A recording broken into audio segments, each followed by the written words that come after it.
The phone's shriek sliced through the 2 a.m. silence. I jolted awake, my heart hammering against my ribs before I was even conscious. The digital clock on my nightstand glowed a merciless 2:17 a.m. I fumbled for the receiver, my hand clumsy with sleep. Hello? Is this Mrs. Diana Monroe? The voice was male, sterile, and utterly devoid of emotion. Yes, this is Diana. Who is this? This is Officer Byrne, with the state police, ma'am. I'm calling about your son, Mason Monroe. A cold, sharp spike of adrenaline shot through me. It wasn't the fuzzy panic of a bad dream. It was the icy, crystal-clear dread that every parent lives with. What's happened? Is he all right? Was there an accident?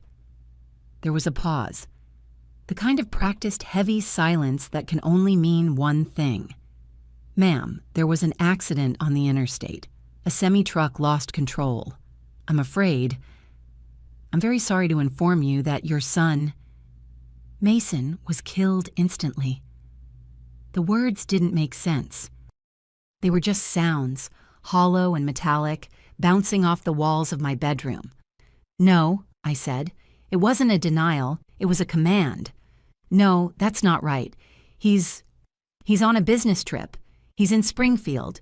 You have the wrong person. Ma'am, we identified him from the driver's license in his wallet. Mason Monroe, date of birth. He kept talking, but the sound dissolved into a dull roar. I was looking at a framed photo on my nightstand. Mason at 10, missing his 2 front teeth, grinning as he held up a tiny, flapping fish. Not my Mason, not my boy. I dropped the phone. It clattered against the hardwood floor, the officer's voice still squawking tinny noises from the earpiece. I stood up, but my knees buckled. I grabbed the edge of the dresser, knocking over a glass of water. It shattered on the floor, scattering glass and ice. I didn't feel the shards that bit into the soles of my feet. I just stared at the spreading puddle of water, my mind utterly, terrifyingly blank. He's gone. The thought finally broke through. I stumbled out of the bedroom, grabbing my car keys from the hook by the door. I didn't grab a coat. I didn't put on shoes.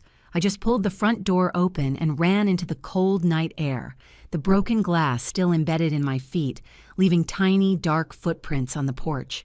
I had to get to him. If you're watching this video, tell me where you're from or what time it is for you.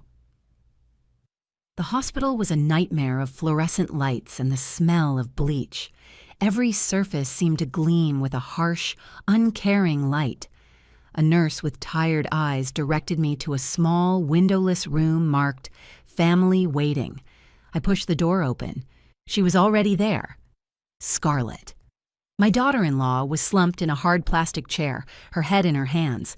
Her perfect blonde hair was a mess, and black mascara tracks ran down her cheeks in perfect, tragic lines. She was clutching a small, framed photo from their wedding. When she heard the door, her head snapped up. Her eyes were red and swollen. "Diana!" she wailed. She launched herself out of the chair and into my arms, sobbing uncontrollably. "He's gone, Diana. He's really, really gone. They told me, but I didn't believe it. He's gone." I held her. I held this woman who I had never quite understood, this woman whose sharp edges and expensive tastes had always felt so wrong for my practical, gentle son. But in that moment, none of that mattered. "I know, baby," I whispered, my own voice cracking. "I know." I held her tight, this woman who was the only other person on earth who loved Mason. Or so I thought. We were just 2 women, shattered by the same impossible news. "I just saw him this morning," she choked out, pulling back to look at me, her face a mask of anguish. "He kissed me goodbye. He said he'd call me when he got to the hotel. He promised he'd call." "It's not fair," I said, the words feeling stupid and small. "I don't know what to do," she whispered, leaning her head on my shoulder. "Diana, I don't know how to live without him." I rubbed her back, my own grief a heavy, suffocating blanket. I had my suspicions about Scarlett, her spending, the way she seemed to value appearances above all else. But in that sterile, cold waiting room, I pushed it all down. Her grief felt real. Her pain felt as deep as my own. I had been wrong about her. She truly loved him. A doctor came in then, his face grim. He spoke in low, somber tones, using words like massive trauma and instantaneous. Scarlett collapsed against me again, her sobs so violent they shook both of us, and I held her, convinced that we were in this together. The funeral home was quiet, suffocatingly so. It smelled of old polish and lilies. A man in a dark suit, Mr. Harrison, spoke in a hushed, reverent voice as he led us into a showroom. Caskets were lined up like cars, gleaming under soft, respectful lighting. "This is our finest model," Mr. Harrison said, gesturing to a massive, dark mahogany casket. Solid bronze hardware, hand-tufted velvet interior, a truly beautiful final resting place. I glanced at the small price card tucked in the corner. My breath caught. "It's perfect," Scarlett said, her voice hoarse but firm. She stepped forward and ran a hand over the polished wood. "This is the one. Mason deserves the best." I put a gentle hand on her arm. "Scarlett, honey." Mason was such a practical man. He would have hated this. He'd want us to save that money. He always said he wanted to be cremated. Scarlett's head snapped toward me. Her eyes, red-rimmed from crying, were suddenly cold. "He said that? When?" "Years ago. Before you two even met. He wasn't a fussy man. He'd want something simple." Scarlett pulled her arm away from my touch. Her voice dropped, losing its broken, fragile edge.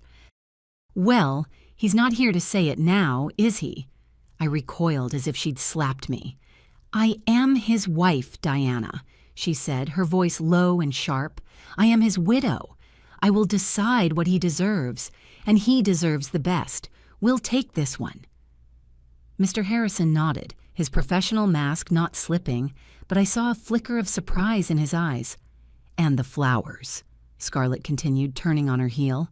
"I want orchids, white ones, everywhere, and a string quartet for the service, not an organ. Mason hated organ music. He'd loved it. He'd played the organ at our church for a Christmas pageant when he was 16. "Scarlett," I started, but she cut me off. "I'm handling it, Diana. You don't need to worry about a thing." She pulled out a black Amex card and handed it to Mr. Harrison. "Whatever the cost, just make it perfect." She walked out of the showroom, leaving me standing there, a sudden icy chill spreading through my chest that had nothing to do with grief. It was the first time I realized that the woman grieving in the hospital and the woman planning this funereal production were two very different people. The lawyer's office was all dark wood and leather-bound books. It felt old, permanent. It was Mason's lawyer, a man I'd never met, Mr. Preston. I sat in a stiff-backed chair, my hands clasped in my lap. Scarlett sat beside me, dressed head to toe in expensive black silk. She looked the part of the grieving widow, dabbing her eyes occasionally with a lace-trimmed handkerchief.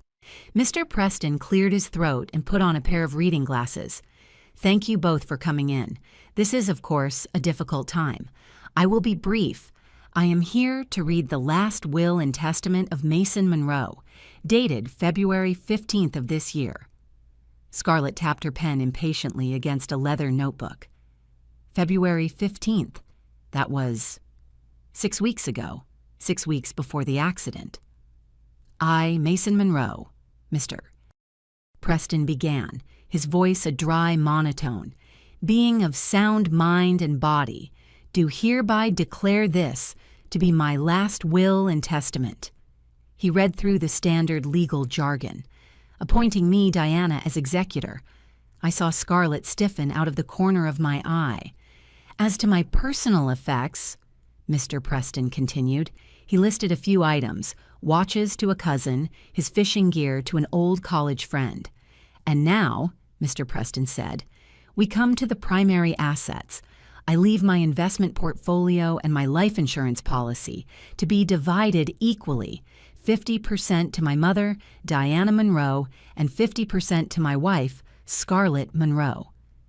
Scarlett's pen stopped tapping. I could feel the sudden, sharp tension radiating from her. Furthermore, Mr. Preston said, looking over his glasses, I leave my primary residence, the property located at 455 Willow Creek Drive, and all its contents to my mother, Diana Monroe, in its entirety. The silence in the room was absolute. What? Scarlett's voice was a sharp crack in the stillness. I'll read that again, Mr. Preston said calmly. I leave my primary residence to my mother, Diana Monroe. No. Scarlett stood up, the chair scraping loudly against the floor. That's not possible. That's a mistake. We bought that house together. Actually, Mrs. Monroe, Mr. Preston said, the house was purchased solely in your husband's name, and this will, executed 6 weeks ago, is quite clear. Scarlett's face was no longer grieving. It was pale, tight, and furious. I don't understand. He wouldn't do this. He loved me. The will is notarized and valid, Mrs. Monroe. This is wrong, Scarlett stammered, grabbing her purse. There has been a mistake, or something else. She looked at me then. Her eyes, moments ago filled with crocodile tears, were now narrowed, analytical, and filled with a pure, cold hatred that chilled me to the bone. You, she whispered. You did this. Scarlett, I had no idea. You poisoned him against me. This isn't over. She stormed out of the office, slamming the door so hard one of the books on the shelf vibrated. I just sat there, my hands shaking. Mason had left me the house. Why? Why would he do that, and why would he do it 6 weeks before he died? Mr. Preston looked at me with something like pity. Mrs. Monroe, I suspect this is just the beginning. He was right. Tease. A week later, I was in the garden. Mason's garden. He'd planted the roses for me 2 springs ago. So you'll always have something beautiful to look at, Mom, he'd said. I was pruning a dead bloom when the sleek white van pulled up to the curb.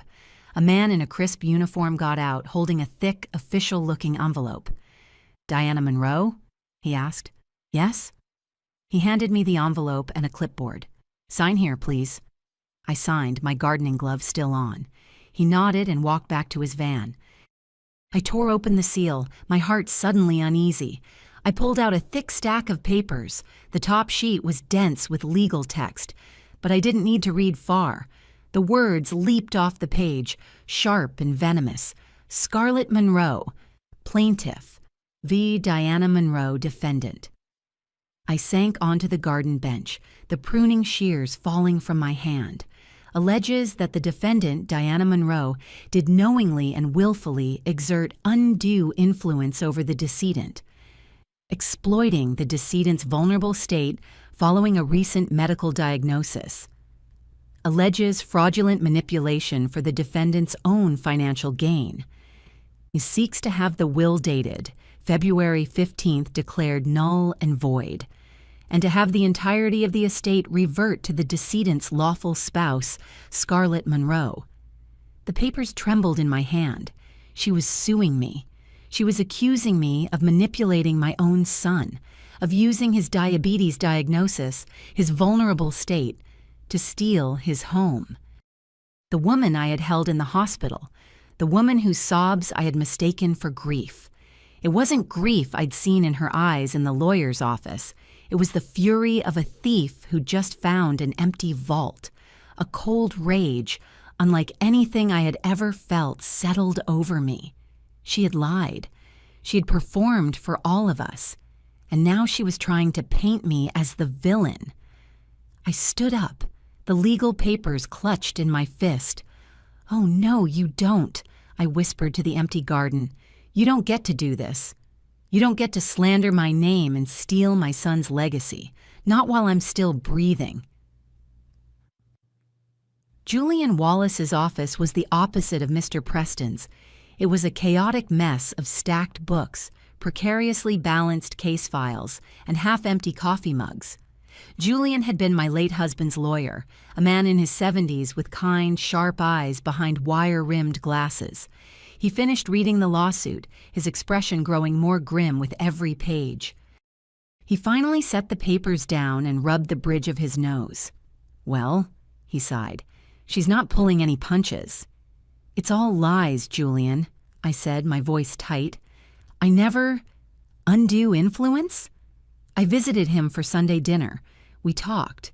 I might have said I was worried about her spending, but— "I know it's lies, Diana," Julian said gently, "and you know it. The problem is, the law doesn't care what we know. It cares what can be proven." He stood up and paced in the small space between his desk and a towering bookshelf. "Here's our problem, the timing. Mason changes his will dramatically, 6 weeks before his death, and right after, a new medical diagnosis, Scarlett's lawyer. Paige Grayson. I know her. She's a shark. She's going to paint a picture of a son, terrified of his own mortality, and a mother who swooped in and preyed on those fears." "But Mason wasn't terrified," I protested. He was thoughtful. He was handling it. Paige Grayson will argue that his thoughtfulness was actually depression, that his handling it was a sign of mental compromise. She will argue that you fed him lies about Scarlett until he cut his own wife out of his home. So what do we do? I felt a knot of despair tightening in my stomach. We just let her win? "No," Julian said, his voice suddenly firm. He stopped pacing and looked at me. "We don't let her win, we fight. But we need more than she's lying. We need a reason for Mason to have changed that will. A good reason. A reason that proves he was of sound mind and acting on his own." He leaned on his desk. "Right now, Diana, she has a strong case and we have memories. We need facts. We need to find out why Mason did this. Did he tell you anything? Anything at all in those last few weeks?" I racked my brain. He was quiet. A little sad, maybe. I thought it was the diabetes. He asked me about his father, about our marriage. How I knew I could trust him. Julian's eyes lit up. Trust. He asked about trust. That's interesting. What else? Nothing. Just normal talk. "Julian, I feel so helpless." "Don't be," he said, his voice kind but firm. "You're not helpless, you're angry. And we're going to use that anger, but we have to be smart. Grayson is going to come at you hard. The first step is the deposition, and you need to be ready." The conference room was cold. The long, polished table reflected the harsh fluorescent lights. At the far end sat Paige Grayson, Scarlett's lawyer. She was in her 40s, wearing a steel gray suit that seemed tailored to match her sharp features and Predator's smile. Scarlett sat beside her, the picture of demure, black-clad grief. Julian sat next to me, his hand resting calmly on a single legal pad. A court stenographer sat at the head of the table, her fingers poised. "Mrs. Monroe," Paige Grayson began, her voice smooth as silk. "Thank you for coming. We'll try to make this as painless as possible." She smiled. It didn't reach her eyes. "You visited your son, Mason, every Sunday for dinner, is that correct?" "Yes," I said, my voice steady. "It was our tradition." "And during these visits, did you and Mason discuss his wife, Scarlett?" "Sometimes." "And what was the nature of those discussions? Did you, for example, ever express concerns about her spending habits?" Julian had warned me this was coming. "I'm a mother. I worried about both of them, their finances." "So you did criticize her spending," Grayson pounced. "Did you tell him she was a gold digger, that she was only interested in his money?" "I never used those words." "What words did you use, Mrs. Monroe?" Grayson leaned forward, her smile widening. "Did you suggest she was wasteful, irresponsible, that she didn't love him?" I told him I was concerned that she seemed to value material things. That's all. "Ah. You told your son. who had just received a frightening medical diagnosis that his wife didn't really love him, that she was just using him for his money. "That is not what I said," I snapped, my hands gripping the armrests of the chair. Julian put a calming hand on my arm. "Answer the question, Diana. Did you say those words?" "No, I did not." Grayson chuckled softly, making a note on her pad. "But you thought it, didn't you? You've disliked Scarlett from the day Mason met her. You saw this diagnosis as your chance, didn't you? Your chance to finally get her out and get yourself in." "That's a lie." "Is it? Mrs. Monroe, did you or did you not know that Mason was updating his will?" "No, I had no idea." "You had no idea," she repeated, her voice laced with disbelief. "So it's just a coincidence. The very week he's diagnosed, you start poisoning his mind against his wife, and a few weeks later, he just happens to rewrite his entire will, disinheriting his wife from her own home and making you the primary beneficiary. That's your testimony?" I stared her down, my blood boiling. My son was a smart man. He made his own decisions. "We'll see about that," Grayson said, closing her folder. "I think we're done here, for now." We walked out into the hallway. I was shaking with rage. She twisted everything, Julian." "That's her job," Julian said, his face grim, "and she's good at it. She's built a very strong narrative. Right now, in the eyes of the court, you are a jealous, manipulative mother. We have to find something to break that narrative, and we have to find it fast." I couldn't sleep. Grayson's words echoed in my head. A mother's greed. Your chance. I sat at Mason's old desk, which I'd moved into my spare room. I couldn't just sit by and let her destroy my name. I had to do something. "Think, Diana, think. What did Julian say? We need facts." I opened my laptop. I didn't even know what I was looking for. I started with simple web searches. Scarlett Monroe. Her name. Her old real estate license. Then an idea. Credit. Public records. I wasn't a computer expert, but I was a mother. I'd co-signed Mason's first credit card. I still had the login to the old joint account we'd used for his college expenses. From there, I found other links. It took hours. I fell down a rabbit hole of online portals and public record requests. And then, at 3:14 a.m., I found it. Not one, but 3 new high-limit credit card applications, all in Scarlett's name, all approved in the last 2 months. "Yes," I whispered, my heart pounding. "Got you." I printed the pages, the applications, the credit limits.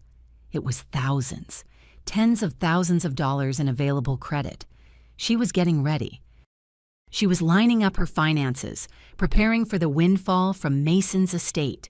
She was planning a shopping spree with my son's money. I called Julian at 7 a.m. "Julian, I've got her. I've got the proof," I said, my voice trembling with adrenaline. She was opening new credit cards, massive ones, while he was alive. She was planning this.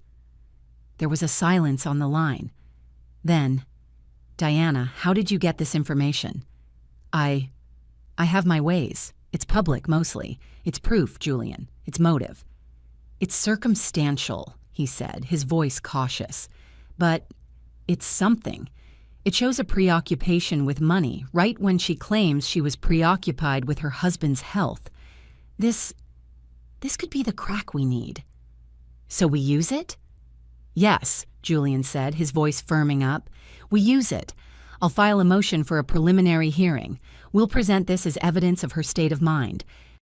It's time we went on the offensive." The preliminary hearing felt different, colder, more formal.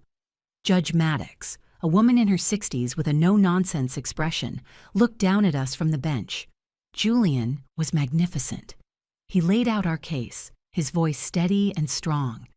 "Your Honor, we will show that the plaintiff, Scarlett Monroe, was not, as she claims, a grieving wife, but rather a woman preparing for a financial windfall.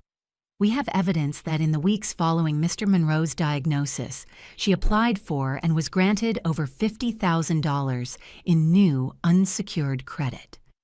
He placed the printouts on the judge's bench. Judge Maddox studied them. I saw Scarlett whisper something to Paige Grayson, who just smirked. "Ms. Grayson," the judge said, "your response?" Paige Grayson stood up slowly, radiating complete, bored confidence.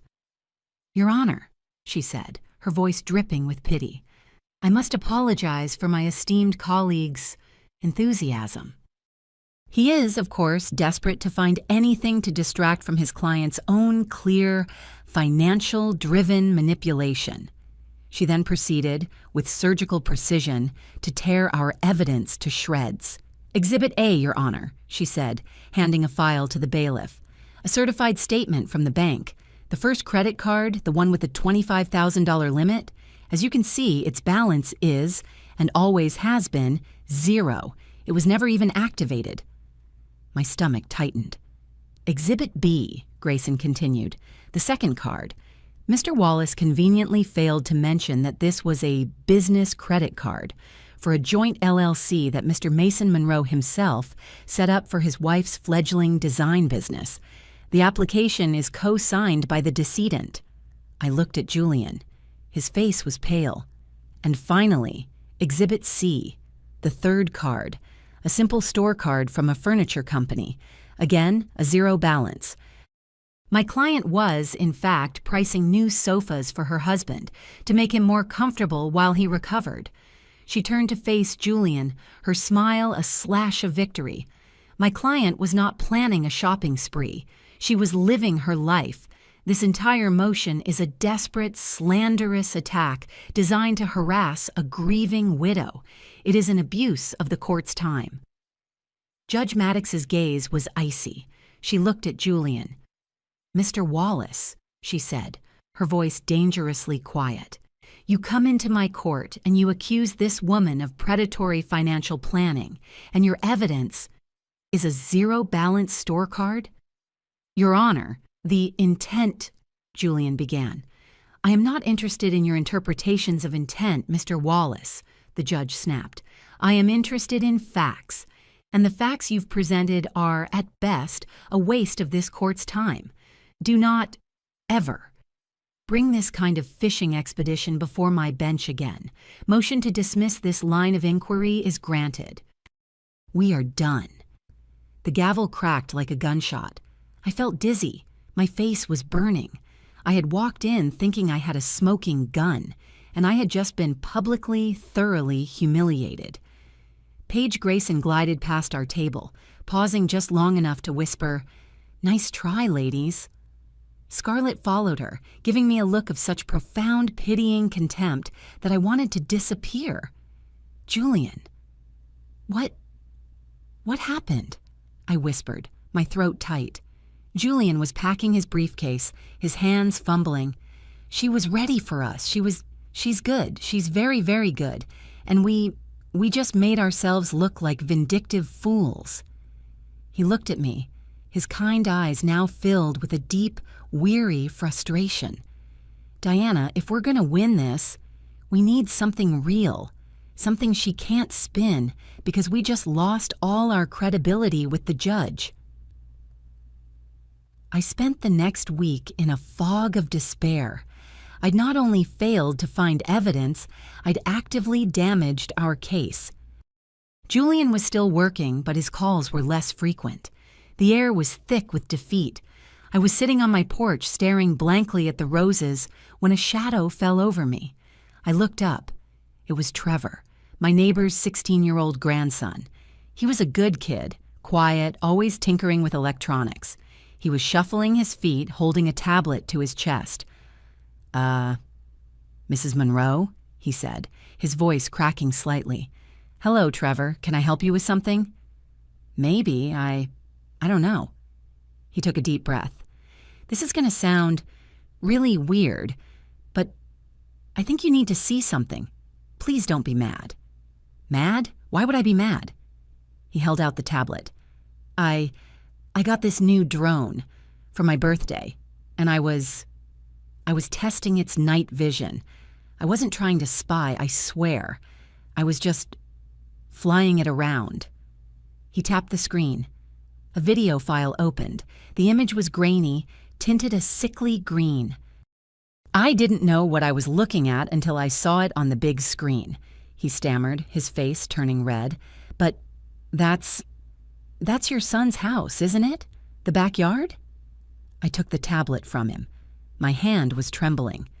When did you take this, Trevor? A few months ago. The night. Well, it was the night before. You know, the funeral. I remember because my mom yelled at me for flying it when everyone was so sad. My blood ran cold. The night before the funeral. I pressed play. The drone's camera was high, looking almost straight down. I recognized the stone patio, the oak tree Mason had built a swing on when he was a boy. And I saw her, Scarlett. She was wearing a dark robe. Her blonde hair was unmistakable, even in the green night vision. And she was not alone. A man was with her, a man I didn't recognize. He had his back to the camera, but his arms were wrapped around her. My breath hitched. Trevor, Just watch, he whispered, his eyes fixed on the ground. The camera zoomed in slightly. The man turned his head. I still couldn't see his face, but I could see Scarlett's. She was not grieving. She was not being comforted.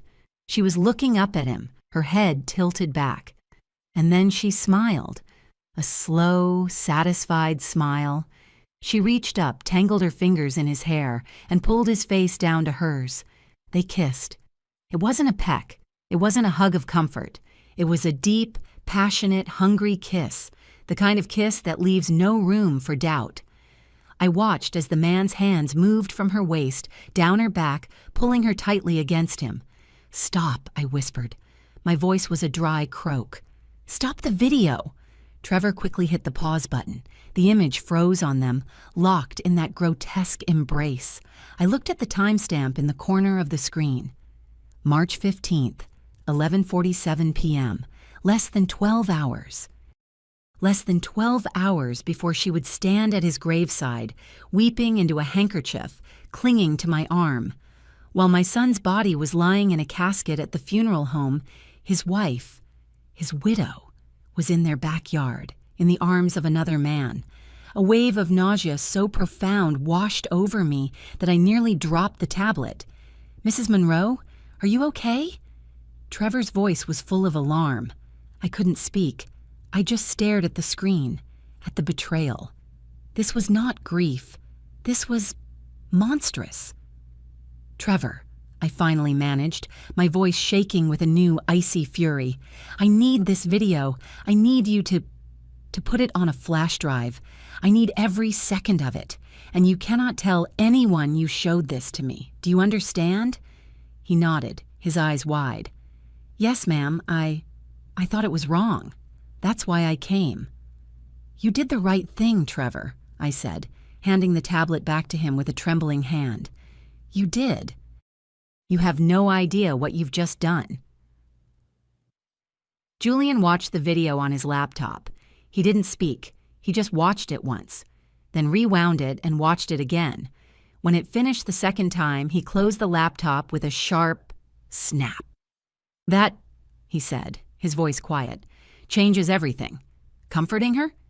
She's practically devouring him. He stood up and walked to the window.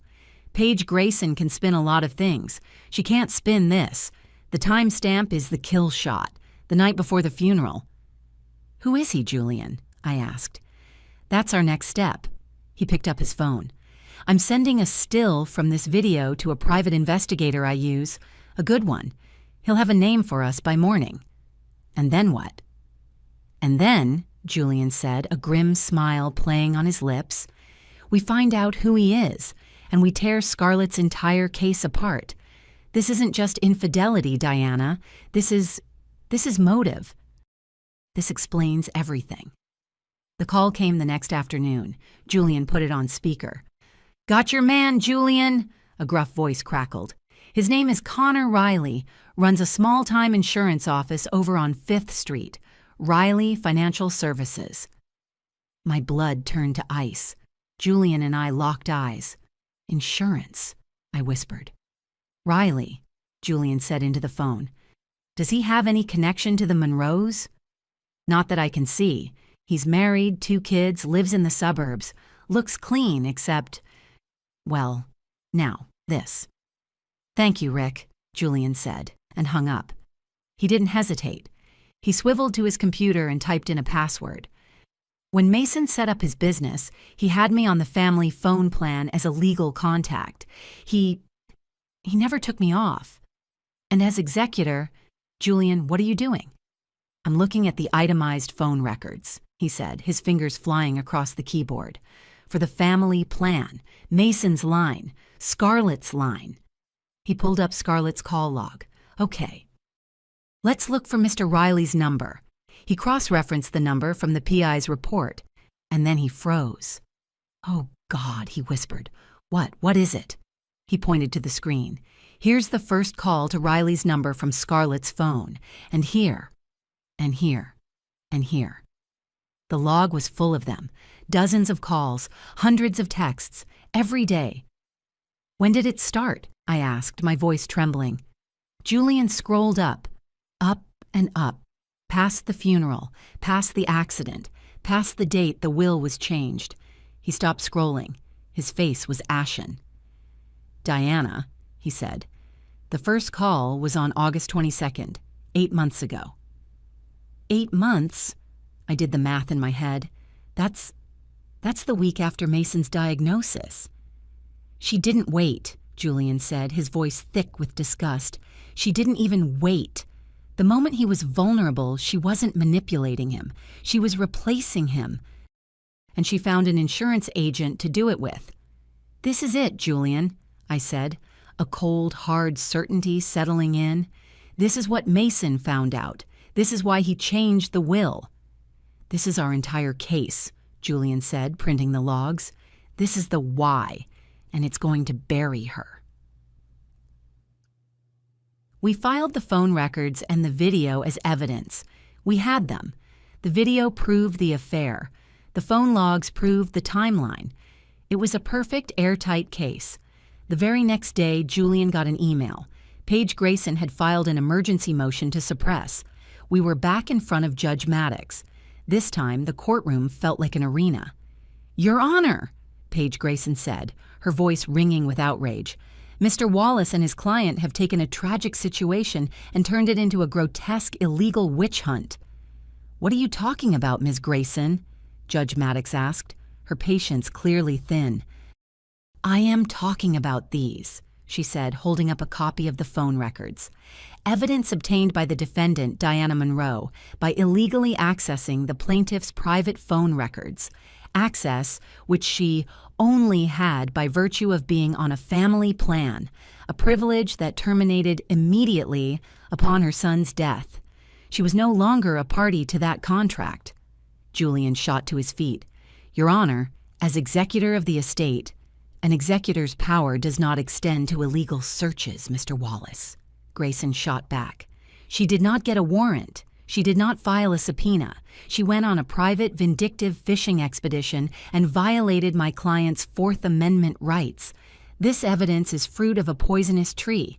It is fundamentally, unequivocally inadmissible. My heart was pounding so hard I could barely hear. Judge Maddox looked at Julian. Mr. Wallace? Is this true? Was this evidence obtained without a subpoena? Julian's face was tight. Your Honor, Mrs. Monroe is the primary account holder. It doesn't matter, Mr. Wallace, the judge said, her voice sharp. Ms. Grayson is correct. You are an officer of the court. You know the rules of evidence. You cannot introduce illegally obtained materials in my courtroom. I don't care how juicy they are. But, Your Honor, they prove nothing, because I will not be looking at them, Judge Maddox declared. The motion to suppress the phone records is granted. They are stricken. You will not refer to them. You will not allude to them. Is that understood? Yes, Your Honor, Julian said, his voice a tight, strangled whisper. I felt the blood drain from my face. She'd done it. Paige Grayson had taken our timeline, our proof, and vaporized it. We were back to square one. Back in Julian's office, the atmosphere was funereal. He wasn't angry. He was defeated. He slammed a thick legal volume shut, sending a cloud of dust into the air. "She beat us," he said, his voice flat. "She knew the law, I got arrogant, and she beat us. She's a damn good lawyer." "So, what does this mean, Julian?" I asked, my voice small. "What's left?" "What's left," he said, slumping into his chair, "is the video. That's it. One grainy green video. But the video is powerful. It's the night before the funeral." "And what will Paige Grayson say?" Julian countered, ticking points off on his fingers. "She'll say, 'My client was distraught. She was grieving.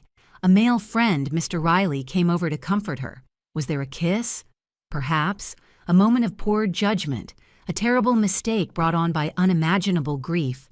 It was one night, Your Honor, and it proves nothing about her marriage.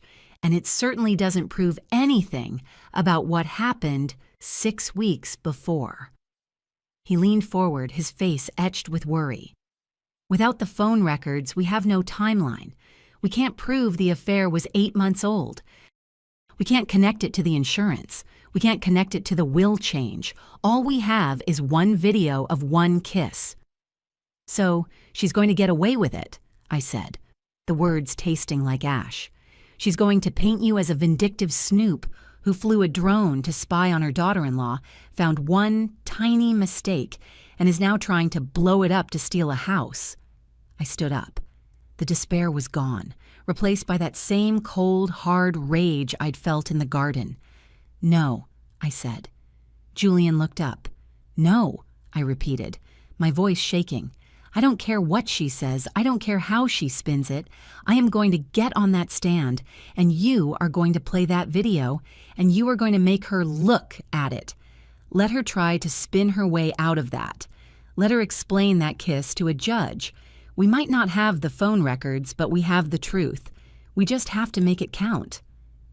Julian stared at me for a long moment. Then slowly he nodded.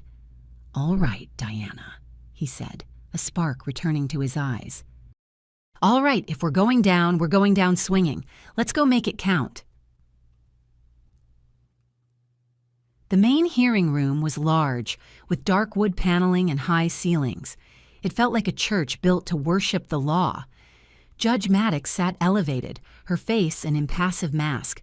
The gallery was packed. Scarlett had, apparently, invited friends. Paige Grayson stood for her opening statement, the picture of calm, righteous authority. "Your Honor," she began, her voice rezong with empathy, "before you today are 2 women. One is a grieving widow."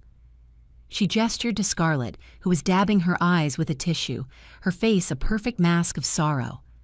A woman who, in the span of a few short months, endured her husband's frightening medical diagnosis, and then his sudden, tragic, violent death. A woman who, in her darkest hour, expected to find comfort in her family. Instead, she found a viper. Her hand, which had been gesturing to Scarlett, now snapped out to point directly at me.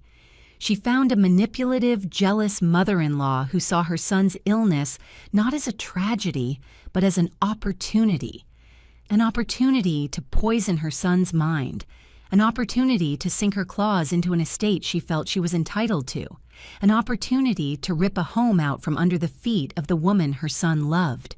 She paced in front of the judge. "The evidence will show that Diana Monroe systematically preyed on her son's fears.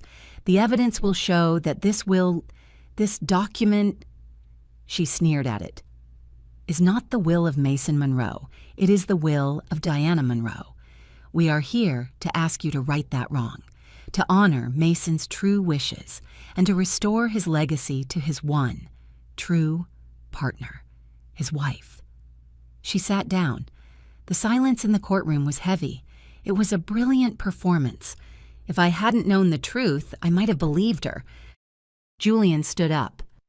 "Your Honor," he said, his voice quiet but clear.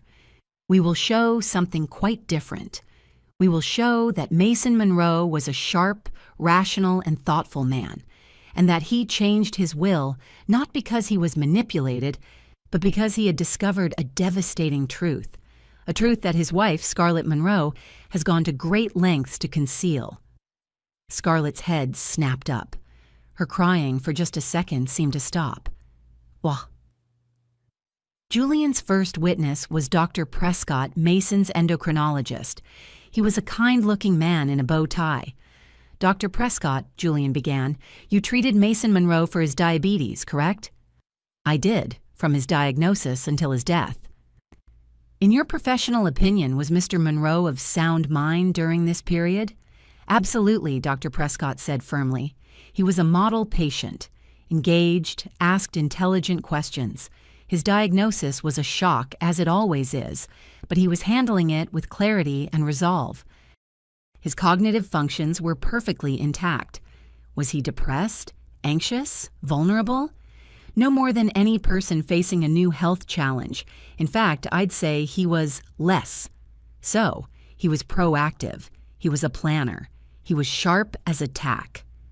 Paige Grayson tried to cross-examine him, suggesting the stress of the diagnosis could lead to erratic behavior, but Dr. Prescott didn't budge. "He was not erratic, ma'am. He was methodical." Julian's next witness was Mr. Preston, the estate attorney. "Mr. Preston, you were present when Mason Monroe signed his new will?" "I was. I drafted it to his exact specifications."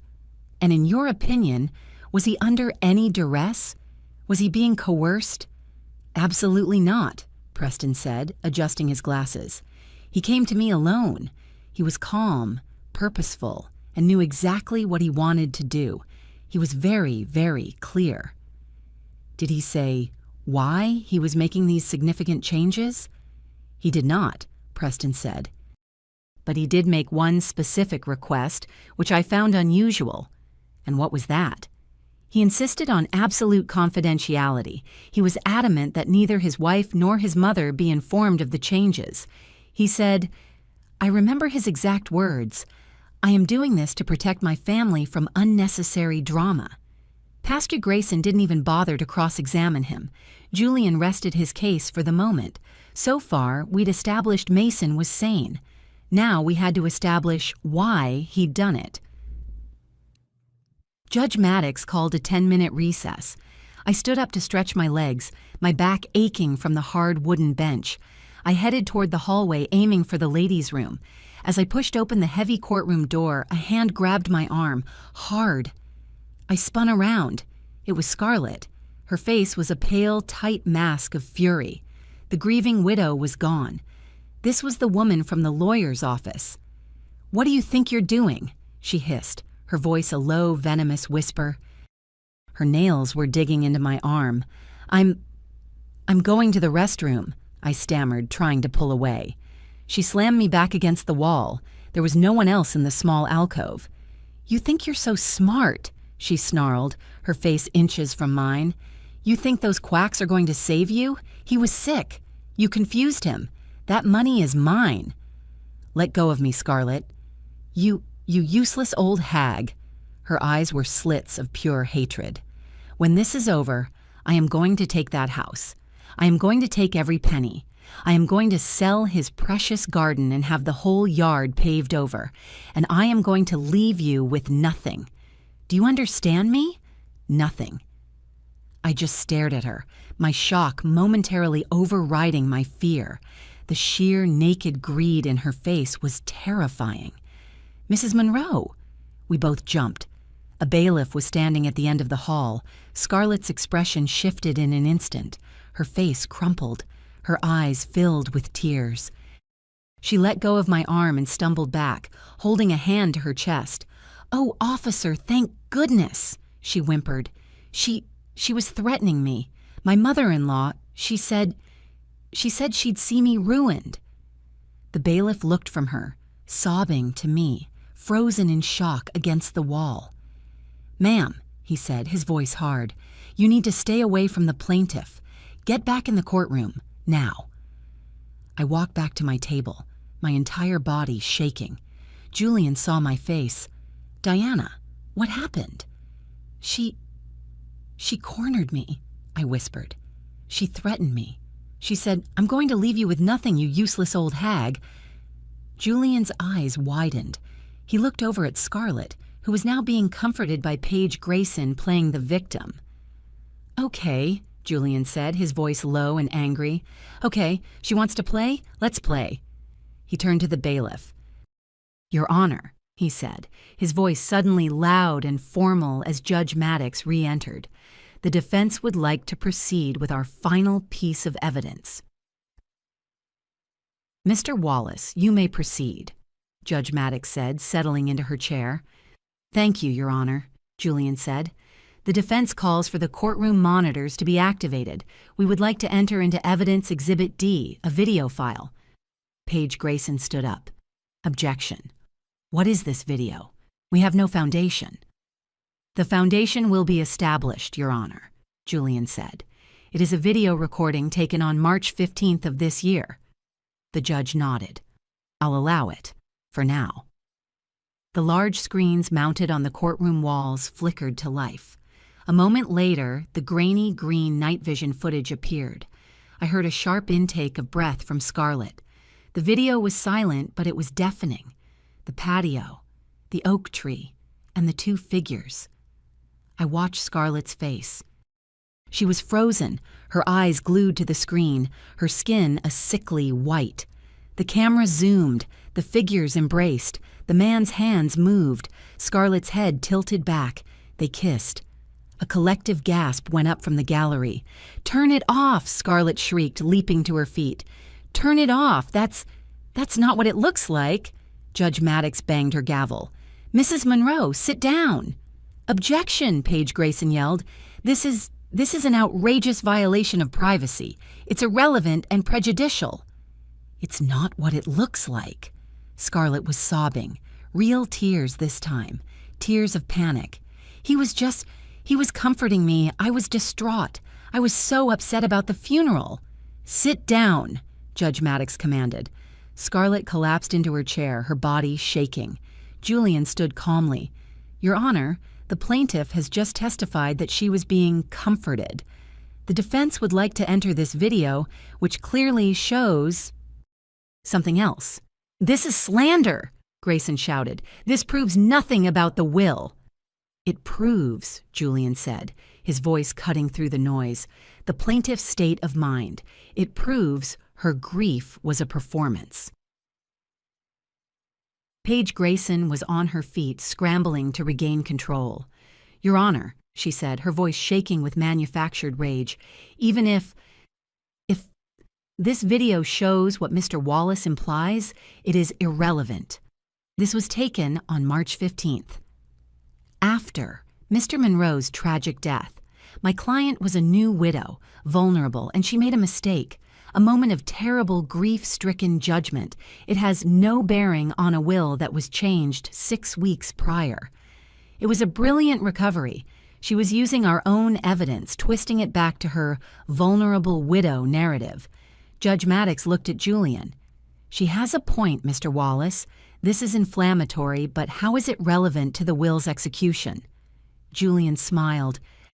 A small, tight smile. "Your Honor," he said, "I would ask that you direct your attention to the timestamp in the upper left corner of the screen." Judge Maddox leaned forward, squinting at the monitor. "The date is March 15th, Julian said. "The time is 11:47 p.m. "As Ms. Grayson stated," the judge said, "after his death." "Indeed, Your Honor," Julian said. "Now, could the plaintiff please state for the court, when was your husband's funeral?" Scarlett looked at him confused. "What? It was March 16th, at 2 p.m. Julian let the silence hang in the room for a beat. "So, Mrs. Monroe," he said, his voice resonating with cold clarity, "less than 15 hours before, you stood at your husband's grave and wept. You were in your backyard, locked in a passionate embrace with another man. Is that your testimony?" The color drained from Paige Grayson's face. Judge Maddox's eyes, cold and assessing, bored into Scarlett. "Mrs. Monroe, answer the question." I was distraught," Scarlett stammered. I don't remember. He was a friend." "A friend?" Julian asked. "Just a friend. Your Honor, the defense would like to call our next witness, Mr. Connor Riley." I heard a sound from Scarlett, a small, strangled gasp. She looked at the courtroom door in pure, abject terror. Connor Riley looked like a man walking to his own execution. He was pale, sweating in his ill-fitting suit. He wouldn't look at Scarlett as he took the stand and was sworn in. "Mr. Riley," Julian began, his voice deceptively gentle, "what is your occupation?" I'm an insurance agent," Riley whispered. "Please speak up, Mr. Riley." "I'm an insurance agent," he said louder. "And how do you know the plaintiff, Scarlett Monroe?" Riley swallowed, his eyes darting to Paige Grayson, who was staring at him, her expression murderous. She's a client and a friend." "A friend," Julian repeated. "Mr. Riley, I've just shown a video taken on March 15th. Were you the man in that video?" Riley closed his eyes. "Yes." "And were you comforting a distraught widow?" Yes." "Is that what you call it?" Julian's voice hardened. "Mr. Riley, when did your friendship with Mrs. Monroe begin?" I'm not sure. A while ago." "Let me help you," Julian said. "When did you have your first professional contact with Mrs. Monroe?" Riley licked his lips. I don't recall the exact date." "Then allow me to refresh your memory. Was it not in late August of last year, approximately 8 months before Mr. Monroe's death?" Riley looked like he was going to be sick. "Yes, I believe so." "And what was the nature of that meeting?" She came to my office to discuss insurance." "Whose insurance?" "Her husband's, Mason Monroe." A murmur went through the courtroom. "And what?" Julian asked, his voice dropping. "Did she want to discuss about her husband's insurance?" Riley stared at his hands. She wanted to increase his life insurance policy." "Increase it by how much, Mr. Riley?" The policy was for $200,000, Riley stammered. "And what did she want to increase it to?" "To $800,000. The gallery exploded in sound. Judge Maddox slammed her gavel. "Order! Order in the court!" I stared at Scarlett. 8 months ago, the week after his diagnosis, she hadn't just found a lover. She had found an insurance agent and tried to quadruple my son's life insurance. This wasn't just adultery. This was a plan. Paige Grayson was on her feet, frantically whispering to Scarlett, who looked completely catatonic. Julian wasn't finished. "Mr. Riley," he continued, "an $800,000 policy. Did you process that increase?"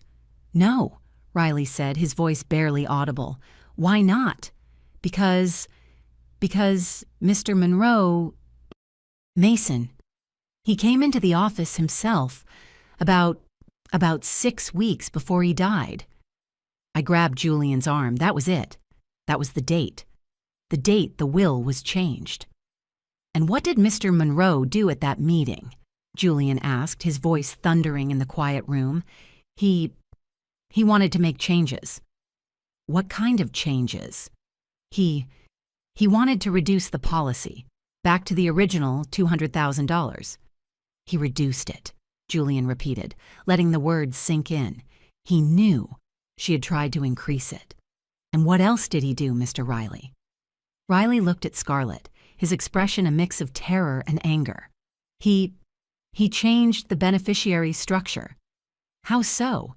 He changed it from 100% to his wife to a 50-50 split, half for his wife, Scarlett Monroe, and half for his mother, Diana Monroe. Scarlett let out a low, animalistic sound, a moan of pure, unadulterated rage. She finally understood. Mason had known. He had known about the insurance. He had known about her. He had found her out, and 6 weeks before his death, he had systematically, calmly, and rationally dismantled her entire plan. Paige Grayson's face was white. Her case, her entire narrative of a manipulated, vulnerable son, had just been utterly, irrevocably destroyed. "Your Honor," Julian said, turning to the judge, "the defense rests." Judge Maddox stared at Scarlett for a long, cold moment. "This court," she said, her voice tight, "will adjourn until 10 a.m. tomorrow, at which point I will hear closing arguments." She banged the gavel. I didn't go home. I couldn't. I sat with Julian in his office, the adrenaline slowly draining away, leaving me exhausted but wired. "He knew," I kept whispering. "My boy. He knew." "He knew," Julian agreed, "and he didn't confront her. He just fixed it. He protected you."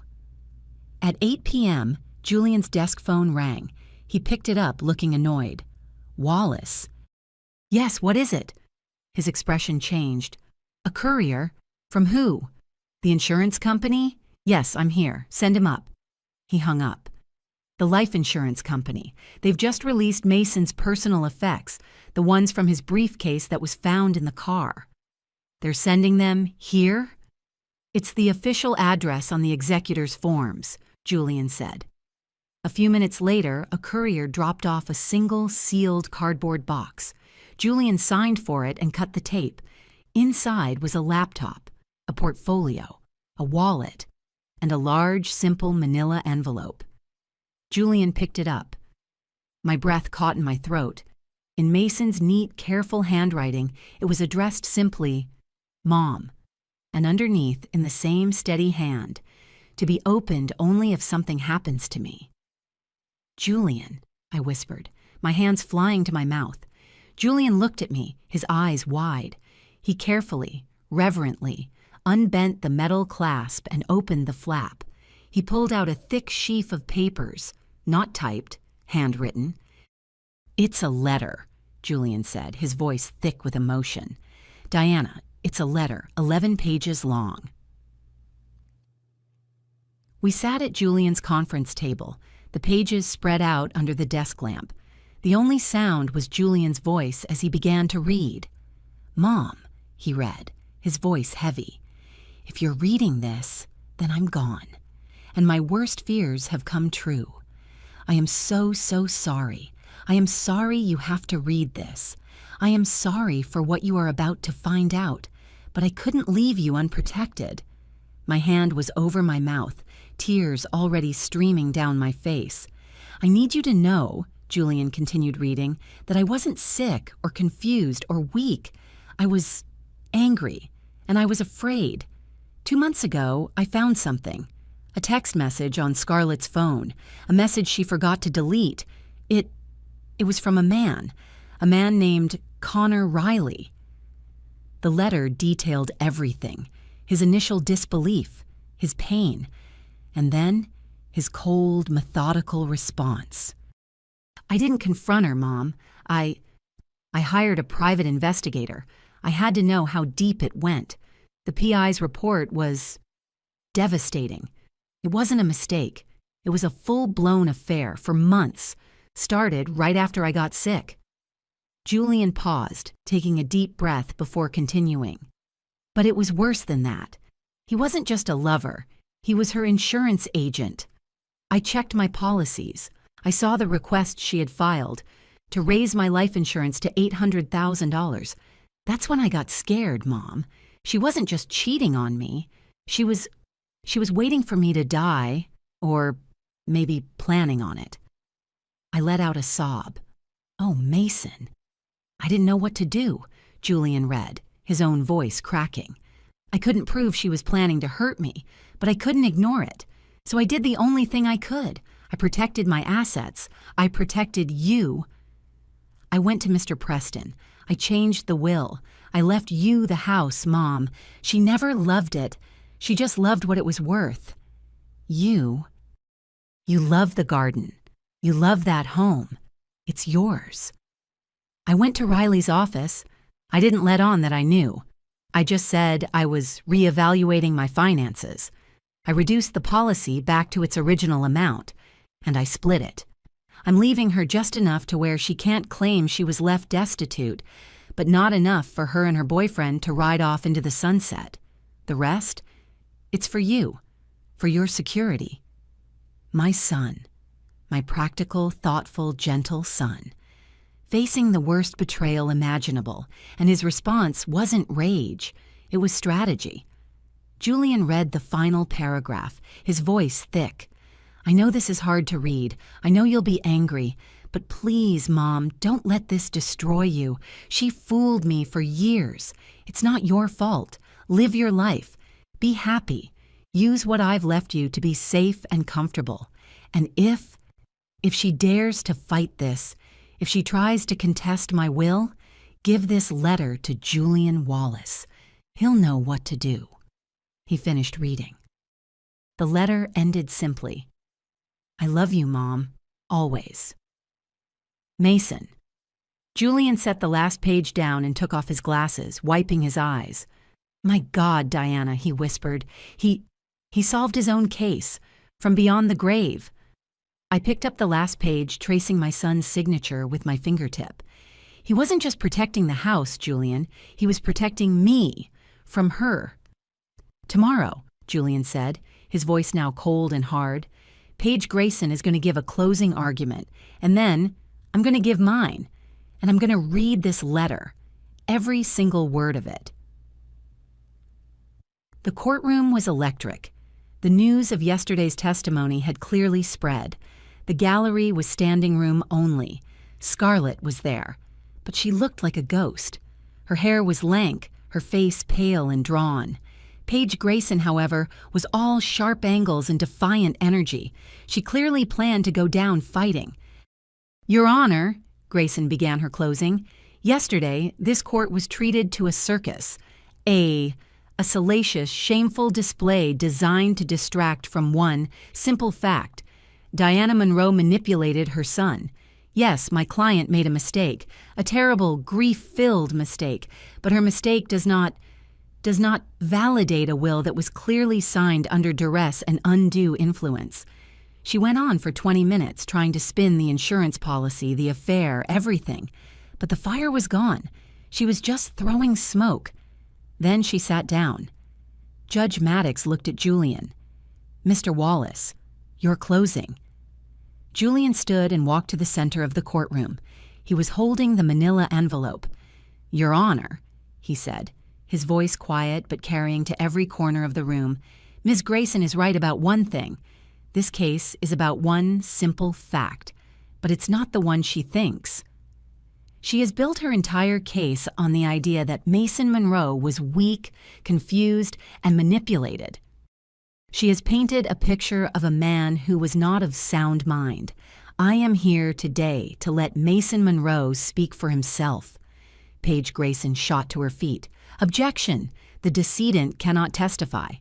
Your Honor, Julian said, the defense submits one final piece of evidence, a letter, written by Mason Monroe, dated 2 days before his death, and addressed to his mother, to be opened only in the event of his death.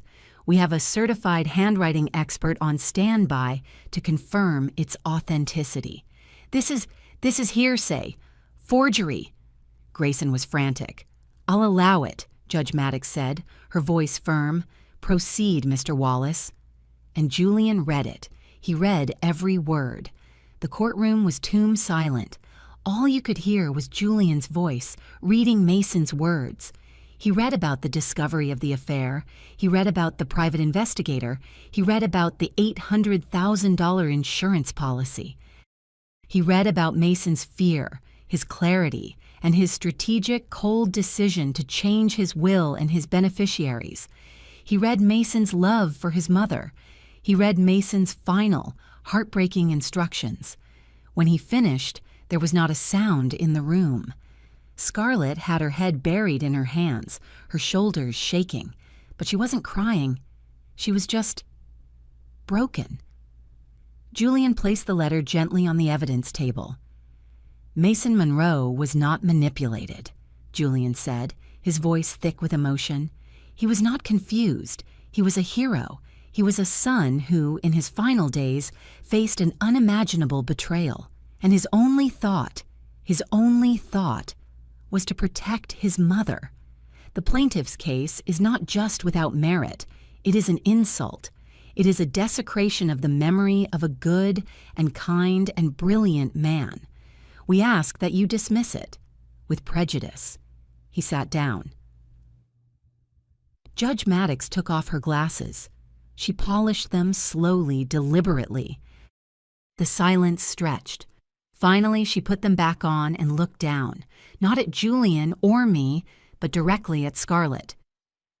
"Mrs. Monroe," the judge said, her voice so cold it could freeze fire, "in my 20 years on this bench, I have seen a lot of human greed, but your actions, your calculated, cold-hearted deception, are in a class all their own. You preyed on your husband's illness. You plotted to steal his legacy, and when his final loving act to protect his mother thwarted your plans, you had the audacity to come into this courtroom to slander his mother, to desecrate his memory, and to paint yourself as the victim.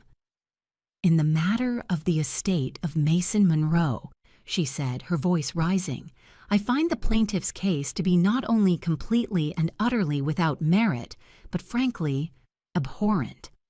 The lawsuit is dismissed with prejudice. The will dated February 15th is valid, and its executor, Mrs. Diana Monroe, will proceed." She banged the gavel. But she wasn't finished. "Furthermore," she said, her eyes still locked on Scarlett, "based on the testimony of Mr. Connor Riley and the contents of Mr. Monroe's final letter, I am referring this entire matter, this entire file, to the district attorney's office." Scarlett's head snapped up, her eyes wide with a new, fresh terror. "I am requesting," the judge continued, "a full criminal investigation into both yourself, Mrs. Monroe, and Mr. Riley for conspiracy to commit insurance fraud and any and all other more serious charges the DA may see fit to pursue. You are advised to retain criminal counsel. We are done here." She slammed the gavel down, the sound echoing with absolute finality. Scarlett didn't move. She just sat there, frozen, as the courtroom emptied around her. Paige Grayson was already packing her briefcase, not even looking at her client. I stood up, my legs shaking, and Julian put his arm around me. "He did it, Diana," Julian whispered.